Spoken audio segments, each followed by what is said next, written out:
കൊല്ലത്തെ സൂര്യഗായത്രി ഇപ്പോൾ ലൈവിൽ വന്നിട്ടുണ്ട്. സൂര്യഗായത്രി, ഈ കേരളപുരത്ത് എന്താണ് സംഭവിച്ചത്? അവിടെ ഈ ബൂത്ത് നമ്പർ 29 ഇതുവരെ വോട്ടിംഗ് നടന്നിട്ടില്ല എന്ന് പറയുന്നല്ലോ. സാങ്കേതിക പ്രശ്നമാണോ?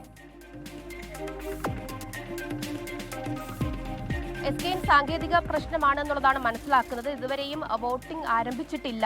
Booth number 29 Keralapuram Alpha Keshu Kundara മണ്ഡലമാണ്. അവിടെയാണ് ഇത്തരത്തിലൊരു തകരാറ് സംഭവിച്ചിരിക്കുന്നത്. അത് ഇതിനോടകം തന്നെ 3 വോട്ടിംഗ് മെഷീനുകൾ പരീക്ഷിച്ച് മാറ്റിവെച്ചു എന്നുള്ള വിവരമാണ് ഇപ്പോൾ അറിയാൻ സാധിക്കുന്നത്. ആദ്യം ഇവിടെ ഉണ്ടായിരുന്ന മെഷീൻ അത് തകരാറ് കാരണം മാറ്റിവെച്ചു. കൊണ്ടുവന്നിട്ടുണ്ടായിരുന്ന മറ്റൊരു മെഷീൻ ആ സ്ഥലത്ത് വെച്ച് പരിശോധിച്ചു. പക്ഷേ അതിലും വോട്ടിംഗ് ചെയ്യാൻ പറ്റിയിട്ടുണ്ടായിരുന്നില്ല. മറ്റൊന്ന് കൊല്ലത്ത് നിന്ന് ഒരു മെഷീൻ എത്തിച്ചു.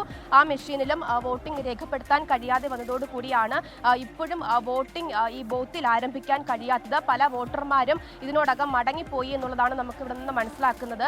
ഈ വോട്ടർമാരും അതുപോലെ തന്നെ ബൂത്ത് ഏജന്റുമാരും തമ്മിലൊക്കെ വലിയ തർക്കങ്ങൾ ഇതിനോടകം ഉണ്ടാകുന്ന ഒരു സാഹചര്യം ഉണ്ടായിരുന്നു.